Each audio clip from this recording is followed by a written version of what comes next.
So, Clinton Fearon, why did you start playing music and singing? Why? Yes. And when? When and why? What were your influences? Those are big questions. Yes. You know, why and when? Well, as far back as I can remember, I love music, and I still do. My first pay for doing music was in school, in third grade, when my ed teacher came in the class, you know, and my teacher, you know, he said, "Hey, Clinton over there is going to sing a song for us."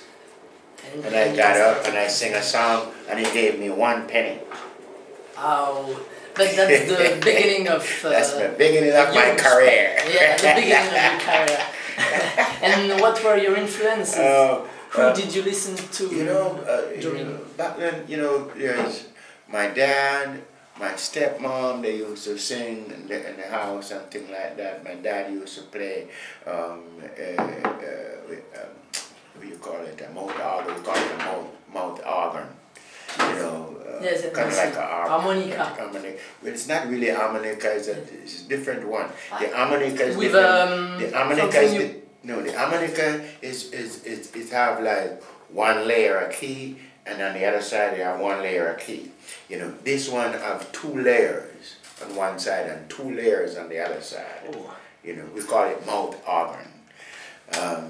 You know, so I used to love the sound of it. And then I used to go to church with my dad. I went to church, and there used to be a choir there, and you know, and people singing, and I used to love the singing part of it. The preaching part of it, I slept through it. You know. Yes. So from the beginning, you was born in music. I just love music. I just love music. You know. And then I worked with my dad to, actually, I made my first guitar. You made it? Yeah. And then I worked with my dad and bought a real guitar. Yes. You know.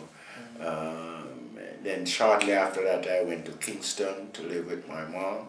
I put together a group, you know, called the Brothers. The Brothers, yes. Right. This was the next. Okay. Well, tell me about your first group. I put together a group called the Brothers, and they weren't too good of singers. So what I did, I decided, okay, I'm gonna let one of them do the lead, and I would coach the other one in harmony, like harmonize with him, and you know, try to make the thing sound good, you know.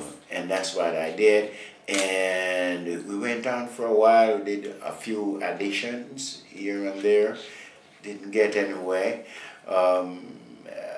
We went to Treasure Isle. I remember we went to Treasure Isle at one time. And you did a record for? No. We went there just for an audition. Yes, okay. You know what's audition, yes, right? Yes. Okay, so we went there for an audition, and Gladstone Anderson, a keyboard player, and Peter Touch were doing the audition.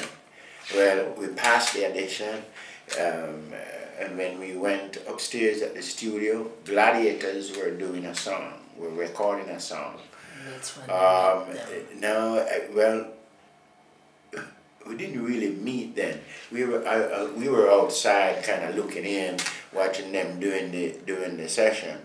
Well, they took longer than expected, and so we didn't get to do something that day. And then one day I was at my house, you know, just playing, and Errol Grandison from the Gladiators back then, you know, after come in, he came in, we sing a few songs together, and he informed me that, you know, they lost a member, and he think that I would be perfect for the slot. And he went and told Albert. A few days later, I met Albert, and I was been in the Gladiators for 18 years. 18 years, yes. Right, exactly. Great career with the Gladiators. So that's when you met them, and so 18 years of work together, and you played bass for them? Bass. At first, it started out where we are just vocal trio. Then Errol Grandison got frustrated because we weren't making any money. So, you know, got frustrated, got out, and it was Albert Griffiths and myself for a while until Gallimore Sutherland came in. And we were like, you know, just a vocal trio, you know.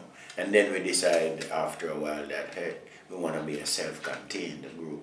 So we started instruments, you know, I would do bass. Actually, Albert Griffiths was the one who said, Clint, you know, I think you would do good on bass, you know, because I always kind of humming the bass lines and things like that, humming bass lines, so I figure, you know, and he was more experienced than I was. He used to actually play bass himself. And he was right. You know, good. Well, you know, anyway, you know, and so I was bass, Albert guitar, and Gallimore Sutherland guitar as well, you know, and then Clinton Rufus came in as a third guitarist, as lead guitar, and you have Winston Carty, who used to be on drums, you know. Then Winston Carty left, and Barnabas came in with Stanley Bryan came in as drums, you know, and Audley Taylor on keyboards. Yes, and it was a great period of your life. It really was. So it lasted 18 years. Yes. And then you decided to move to the USA. Yeah. Why exactly? Well, we did a tour in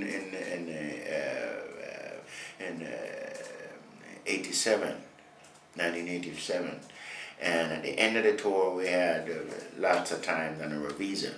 We didn't make much money either.